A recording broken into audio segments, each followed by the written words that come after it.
And, and then I will start with the presentation. And we're not very many here today, which is okay, because then you can have an opportunity to ask questions and also have the microphone if you want to.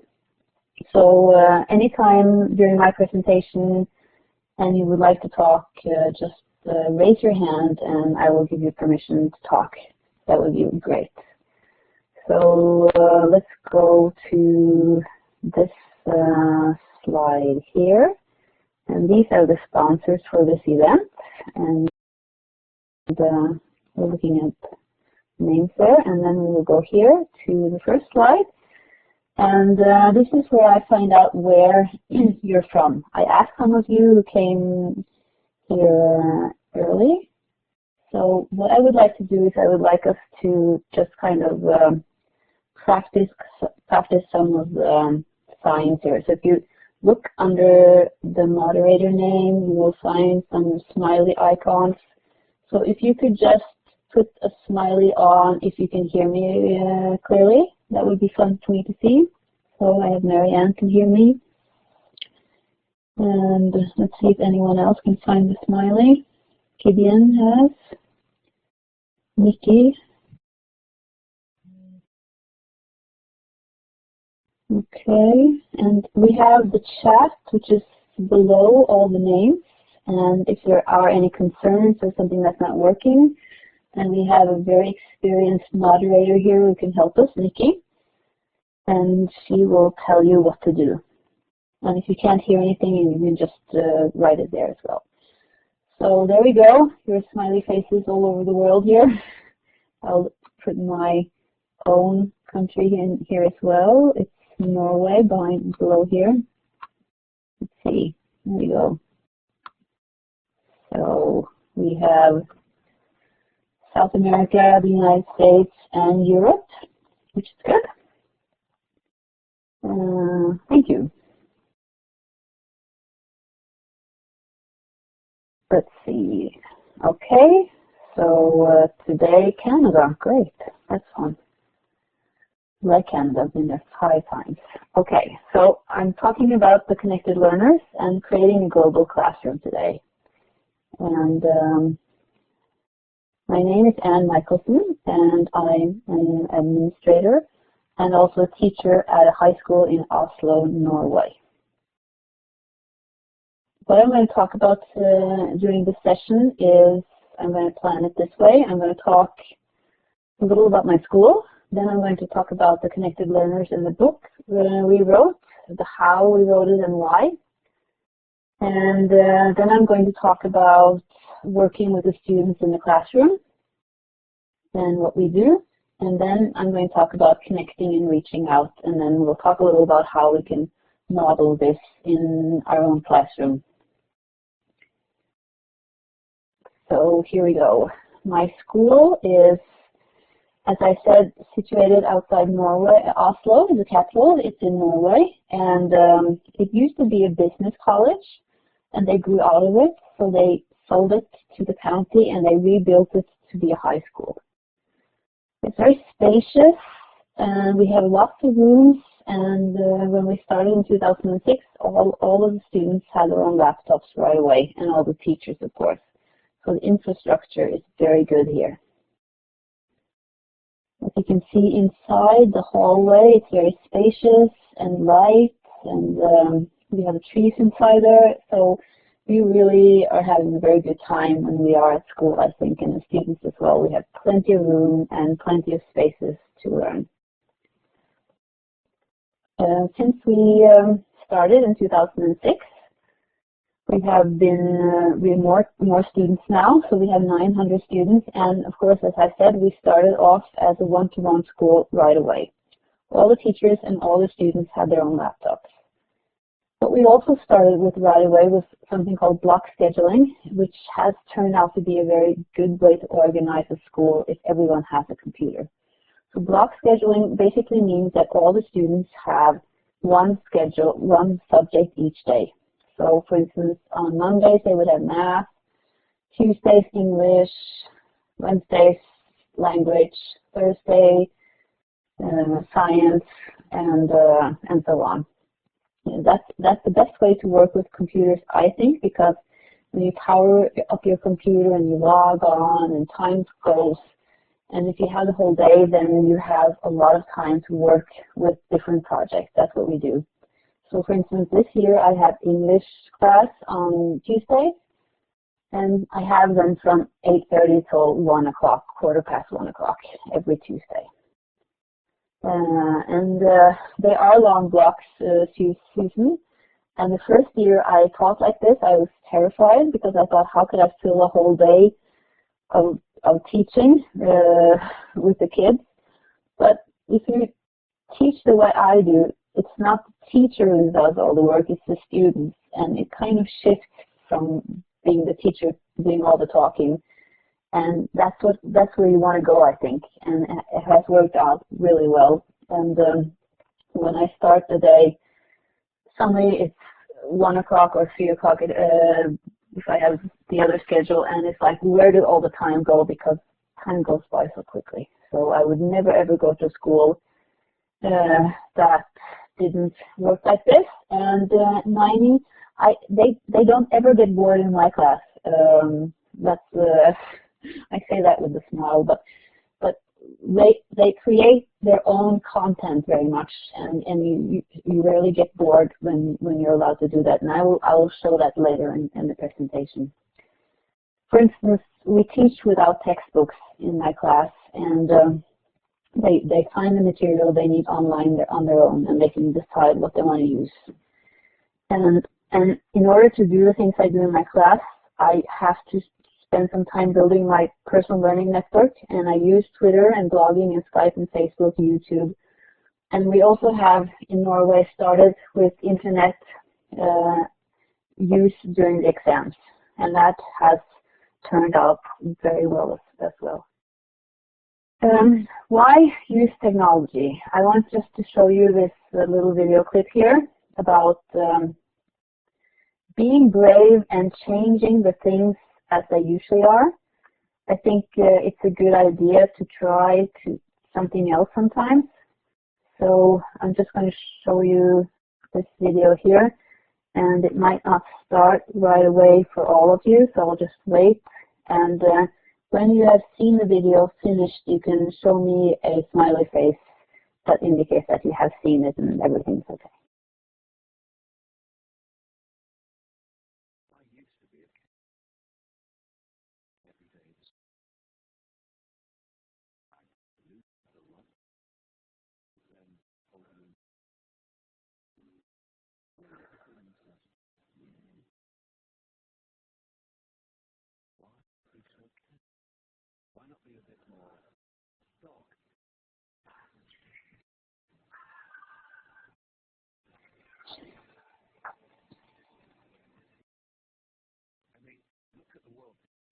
It's amazing.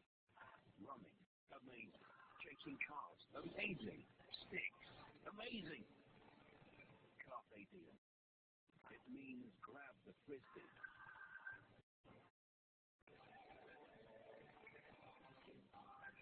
Maybe we should all be a bit more dog. Be more dog. Start now at BeMoreDog.com.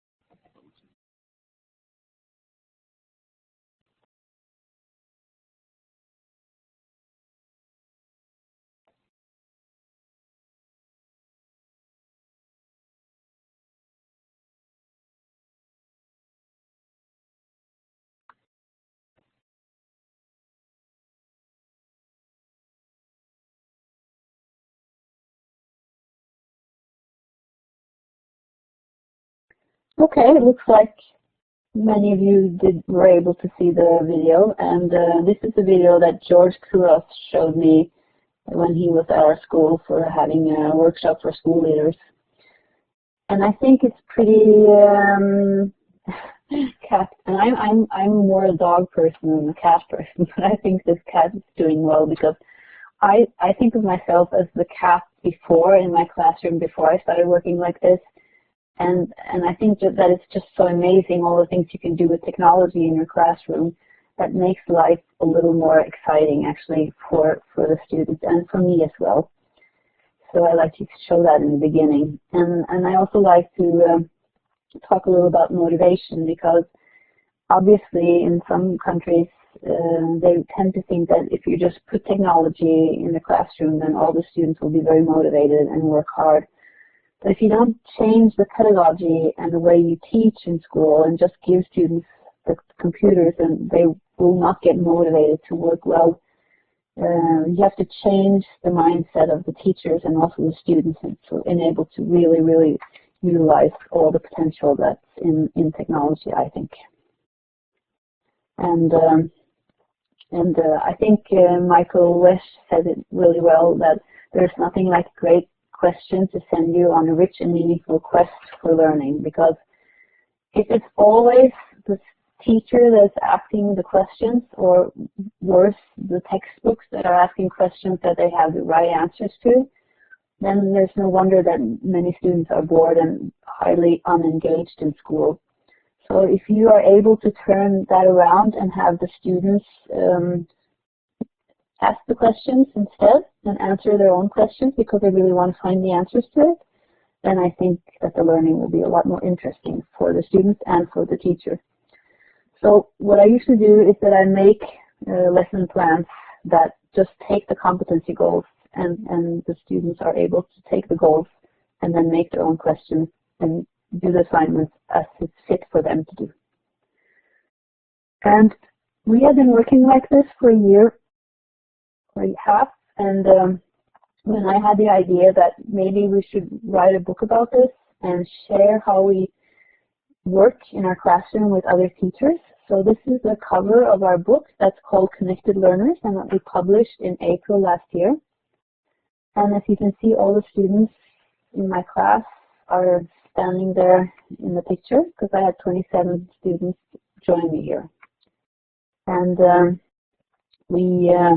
this is actually my school in the background, and they're standing on a bridge that Monet used in one of his paintings, so it has significance for us. We're very proud of that bridge in front of our school. And I had all 27 students, they wanted to participate in this project.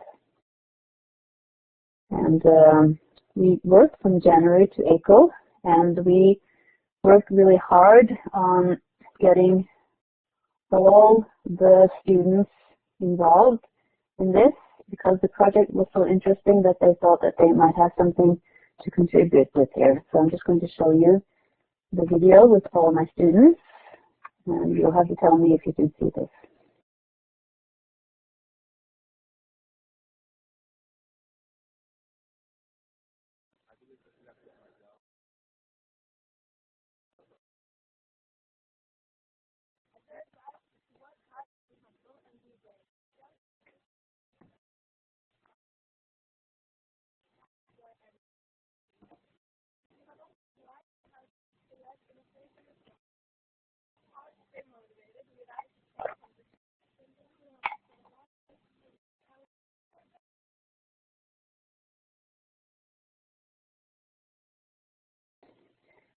So what we did was and yes, the book is available on Amazon. If you just go to Amazon and search for Connected Learners, you will find it. And all the money, which is not very much because it's very cheap, will go to the students to go on a trip next year, because that's the last year of high school. And yes, the students are Norwegian, so English is their second language, and it's totally a student and teacher collaboration here. The enthusiasm is totally great from the students, and as I write on my webpage, I've been to so many different conferences, and everyone's always talking about how it's important that the students have authentic real-life projects, and then how you should be able to find a project that 27 students would think would be interesting. I was a little baffled by that. I thought, is that really possible? But then I thought, why not write a book with the students about how they like to learn in the classroom? And And what we did was that we just started working. We had 4 project leaders who would see that everyone was doing their job, and then we had chapter editors for each chapter. And then as you see in this picture here, we would organize it so that every chapter had a table set together. And you can see in front of the picture it says chapter 1. So every Tuesday when I had English, they would come in and they would just sit down at the chapter where they found something would be interesting for them to write about. And we would write using SkyDrive, and everyone were able to do the same. And I was not monitoring what they wrote. I totally trusted everyone just to chip in and that nobody would delete anything or do anything wrong. And the book just came out very nicely all by itself with this hard work from all the students. And of course I wrote a lot as well. And they commented on a lot of my articles. And it's only £4. It's not very expensive. Our goal is to sell some of these books and have some attention around it. And what started out as an idea from my side was my students said, no, we can't sell a book, we're just students. And I said, well, you never know, we need to try, and I think you have a lot to contribute with. And they really researched a lot of the different chapters, and they did a great job with that, so I was really proud of them. And they worked hard, and we were done in April, as I said, and this is how the book looks. And it has a chapter called 7 Steps to Connect, and I'm going to talk about 3 of these steps. I'm going to talk about Skype and Twitter and quad blogging, and then about writing your own blog. So that's how I'm going to divide this session here. And so I wanted to do a little poll here. How many of you use Skype in the classroom? So you need to go now to the polling area, which is next to the hand and the smiley faces, and then you have to say yes or no. So how many use Skype in the classroom? Let's see.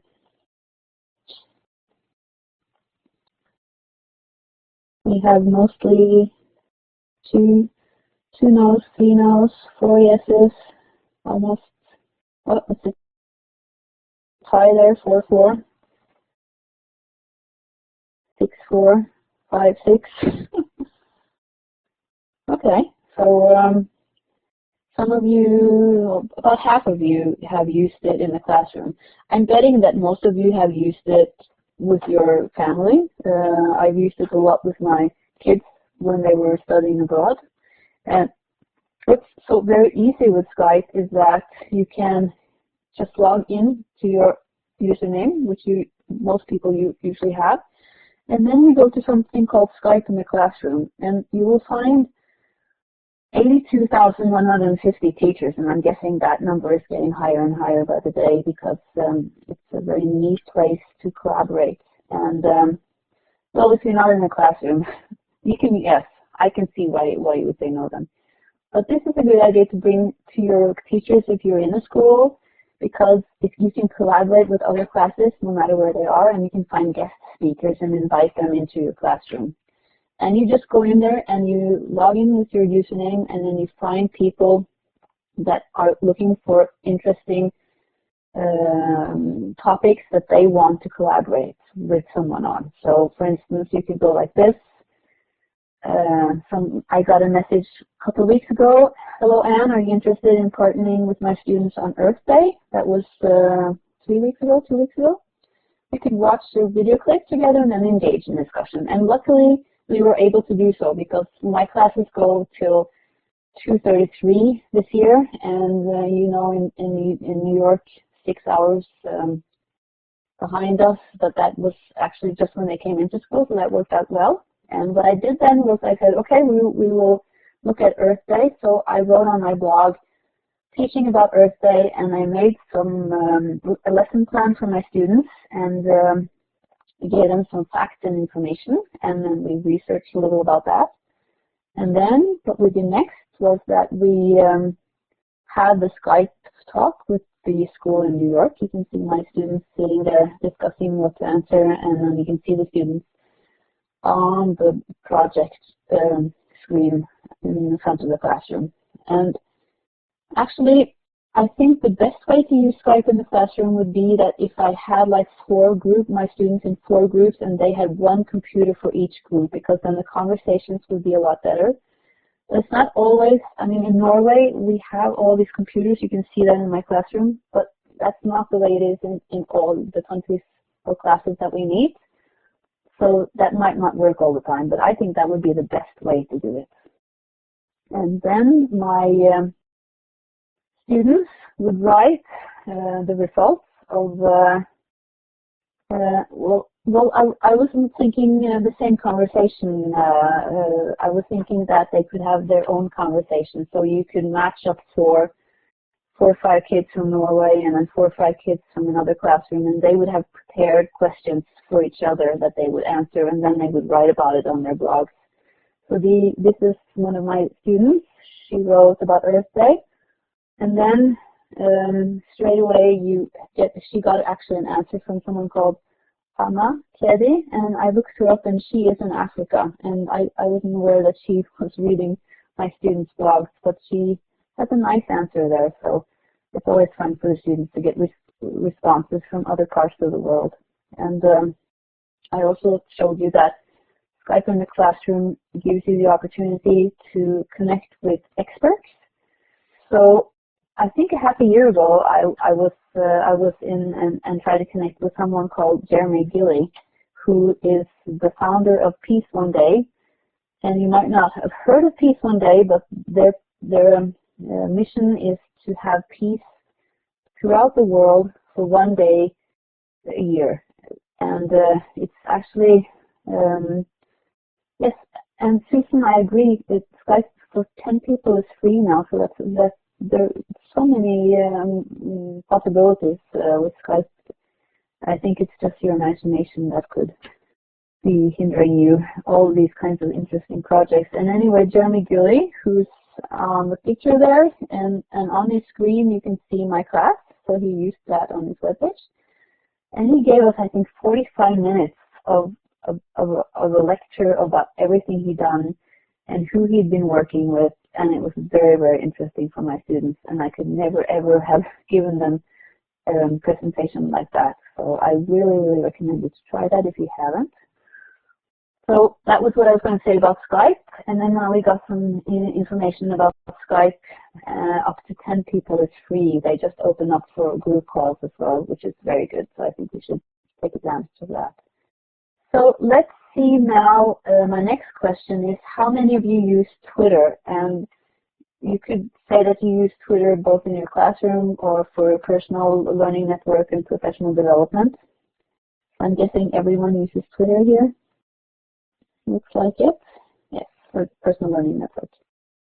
And I agree. That's how I started as well. And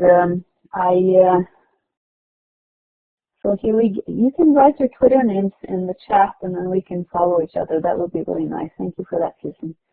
And I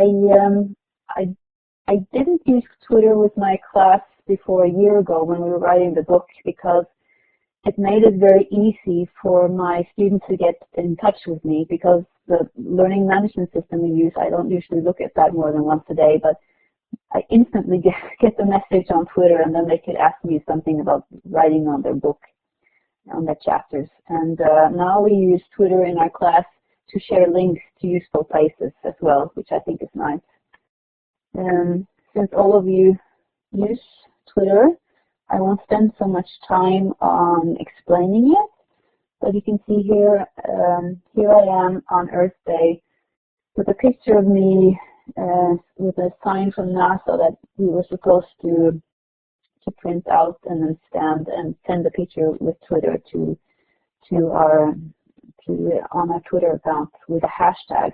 And I don't have a class account, but I have a hashtag for the class that we use if there's something we want the others in the class to see. Otherwise, we just write to each other. So I think Twitter is good if something's happening in the world, or like Earth Day, because then you get all this input about that particular day or conference or whatever you're interested in. And here I have lists. I guess all of you also have lists you follow or you are on lists.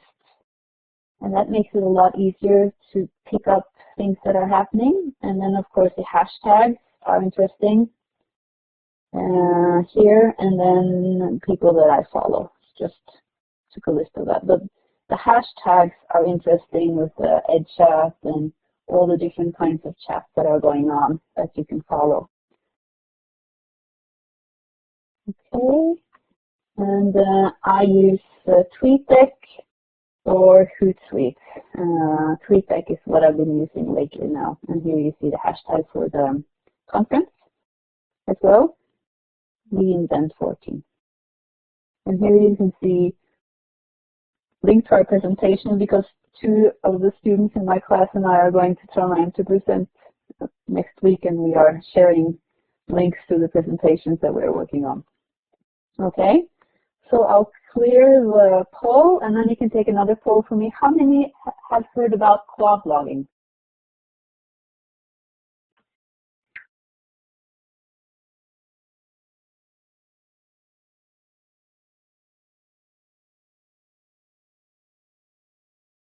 I don't even know what that one is, Marianne. And I'm not surprised because it's actually a British website. That is, it's kind of fun to use if you are having your students use blogging and you need someone to comment on their blogs. Mostly I would find someone from my personal learning network and ask them if they want to work with me. But if you don't have that, then you can just Google quad blogging and you can sign up there. I think they do it once or twice a year, which is fine for school. And you see the sign on the right hand there where they can sign in, and that would result in something like the letter I wrote there, because when quad blogging is of course 4 different schools set together, and when you sign up for it, you say, are you willing to be the one responsible for your quad? So I was that last year, and I wrote to the whole group that we should start working together and having our kids, students write on each other's blogs. Last year I was with 2 schools from England, no, 1 school from England, South Africa, and the United States. And it turned out that the one from South Africa, yes, thank you, Gideon, that's the right link. The one from South Africa was the one that suited us best, so we worked a lot with them. So usually it's like that, but it's really worth a try if you are using blogging in your class. So, new poll here. How many use blogs with your students?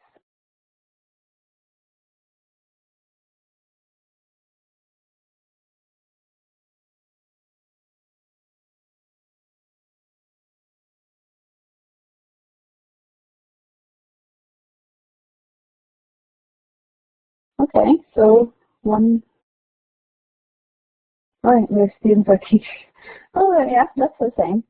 So almost the same amount who use or don't use.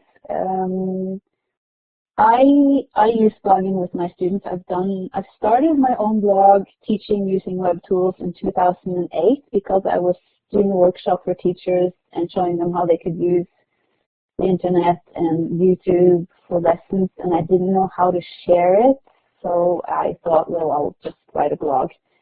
And I've been writing ever since then, and I use it to share lesson plans. And I think also that if you want your students to write blogs, then you should also write a blog to show them that it's not very dangerous and how it's done. And also as a school administrator or school leader, as I also am, I think it's very important if you want your teachers to do this with their students, then you as a school leader should also do that.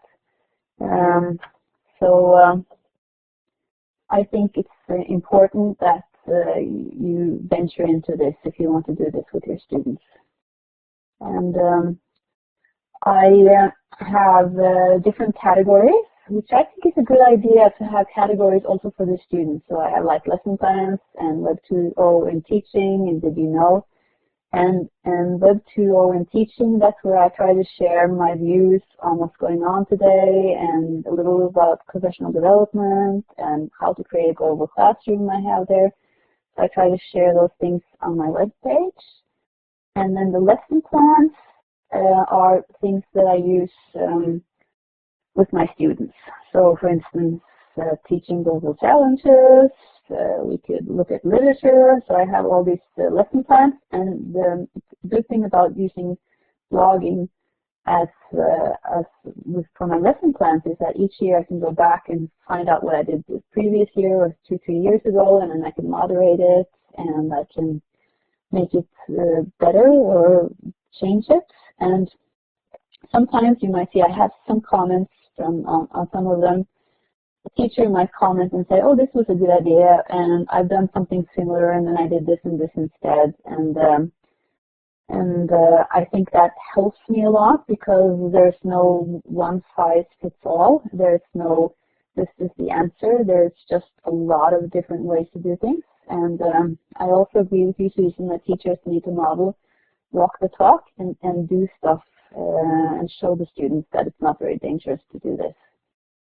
And what I do on my blog is that I list all my students on the front page. So this blog is open for everyone to see, and everyone can see what my students are writing as well. And when we start off each year with new students, they're a little intimidated by knowing that everyone in the world could read their blogs, but they get used to that pretty fast. And so far, even if someone has been hesitant in the beginning, nobody has ever not done that in my class. And this is the 4th or 5th year I do this, I think.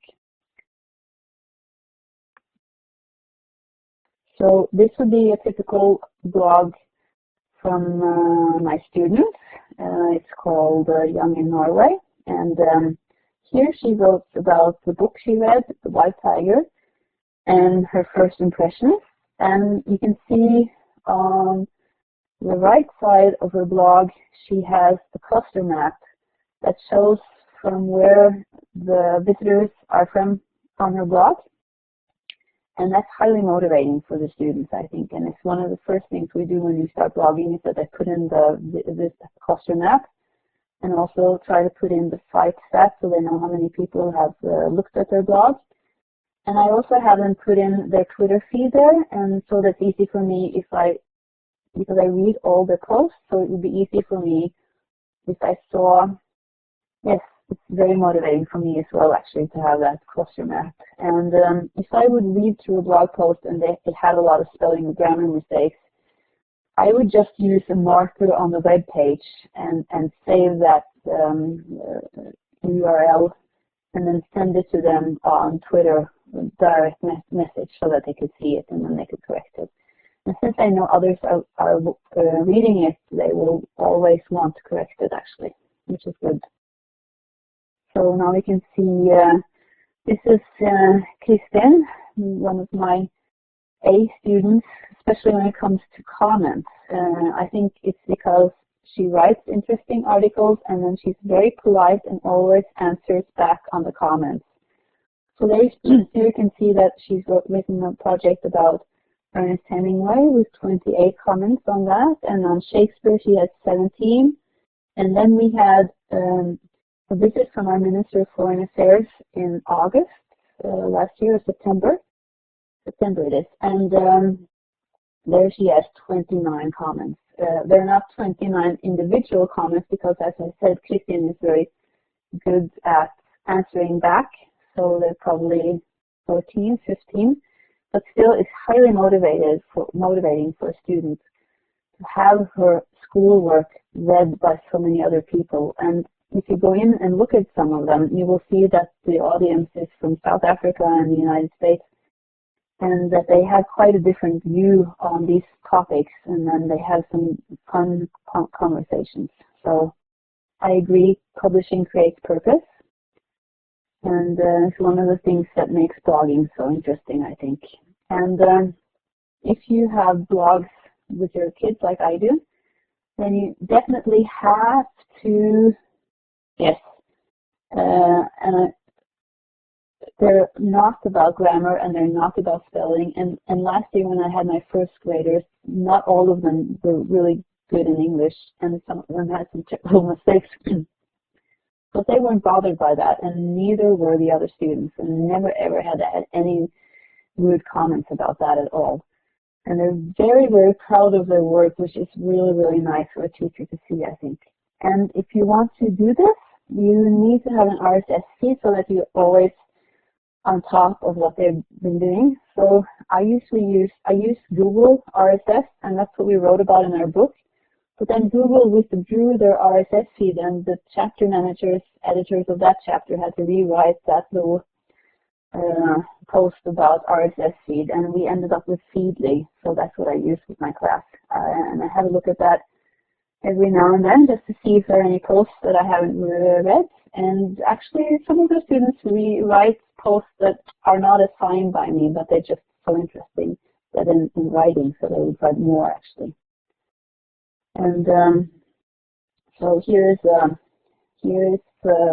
example of the RSS feed on Feedly. So I can see here that Marte and Matthias have written 2 posts about Earth Day. They were a little later than the others, so I can see there. And then I can see Stina and all the posts that she has written there down on the right side there. So it's a good way to keep on top of what's happening. Then I wanted to end this session with how easy it is to get attention from around the world when you do something like this. And this is our BBC World News. I'm sure you heard of that, and also in the United States. And they came to visit our classroom and see how we were working, because I was speaking in London in January, and BBC came to my session. And then they were curious about this teacher from Norway who was not using textbooks. And of course, I'm sure all of you know how the press is. So from writing about me not using textbooks, they managed to make a headline saying, "Could computers replace teachers in the classroom?" which was not what I had talked about at all. But anyway, it was fun to have visitors from the BBC, even if they did twist a little of what we are doing in the classroom. So other places that we have been mentioned is in Mindshift, and my student wrote this about smart tips for searching online, which is from our book. And then we have from the Editopia wrote about our book and how that is a project-based learning example. So what I thought now was that since we have some time left and you might have some questions, if any of you want to ask for the microphone and ask questions or say something, or if there's something you want to have clarified, or if you want to add something, you can write in the chat, perhaps. Thank you, Susan. Yes, it was a very, very interesting and fun project to do because it models what we have been doing in class. And I like that. I'll just put the microphone on for anyone who would want to say something, and they can just ask a question or add something if you want to. And I will show you the website for our book, also where you find all the material.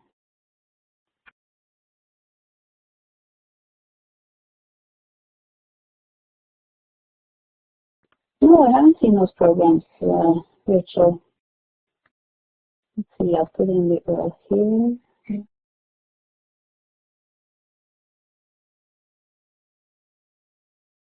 So this is the website for our book, and this is where the first chapter is the video that I showed you with all the students, but all the chapters have their own videos with the students talking about the chapters. And we have the web URL connectedlearners.com, which actually was Steve Hargaden's website, but he let us borrow it for our project. And the links to my students' blogs are on my webpage, which is Michaelsen.com. So you will find all the students' names listed on the right side of my webpage, a little further down.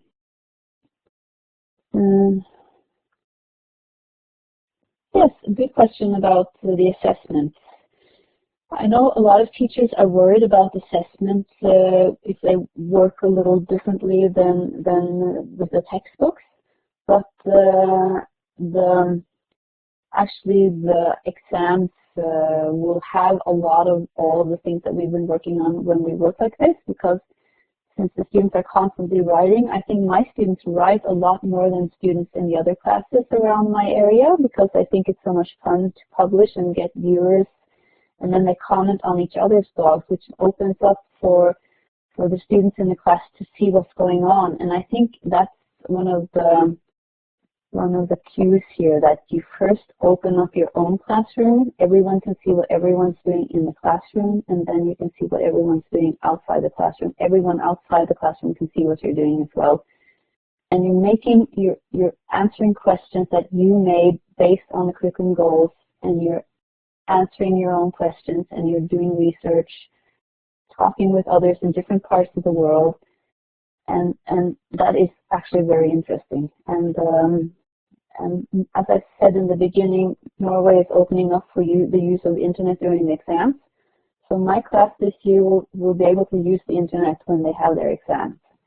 And I think that's going to be a great help for the students when they have their exams, that they are now able to be practicing for using the exams all the time. And this is a page called Brainwaves, where they have all these interesting videos, and I have also my video here about the connected learner, so if anyone would want to see more about that, then it's there. And so then I'm at the last slide. Any other questions?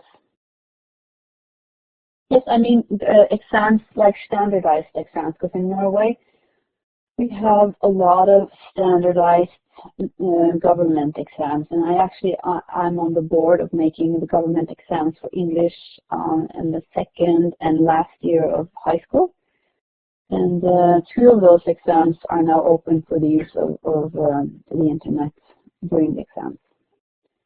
But they are not allowed to speak with each other and help each other, but they're allowed to use the net to find things. And I think it's fabulous as well. I think that's the way to go.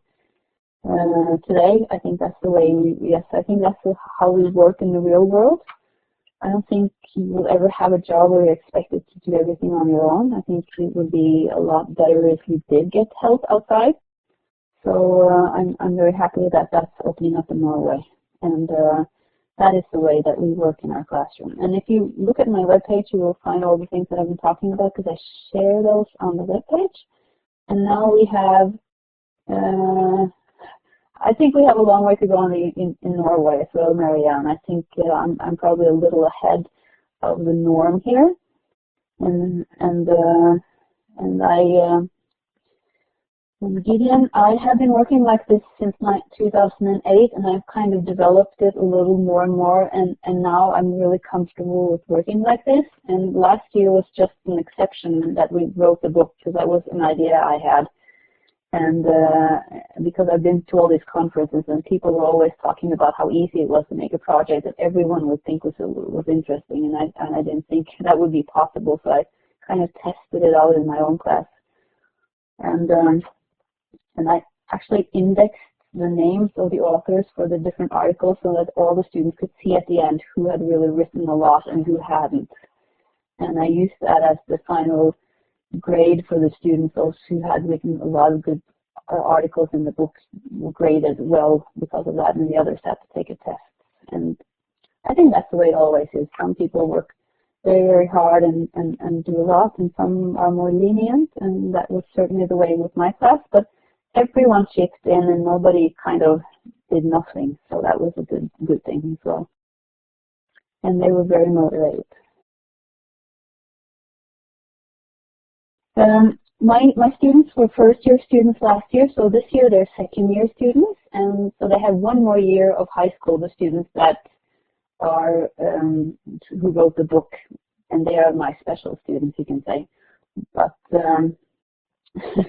I should absolutely come up with a new topic for the book next year. We should pursue that way of working, because it's very, very motivating. I think I would go more global next time.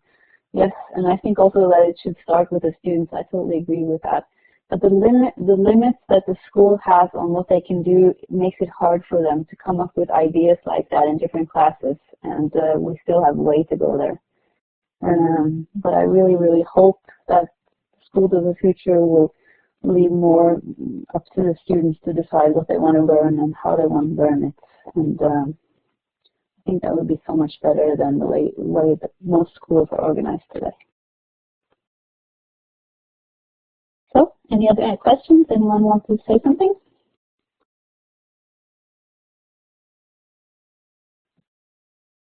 Okay, thank you for joining me. That was really nice of you to drop by. And I will copy your Twitter handles and follow you on Twitter, and then we can see if we can do some projects together. And thank you for that, Susan. And the same to all of you. And have a nice day in the United States, and for the Europeans, have a nice evening. Thank you, Paul.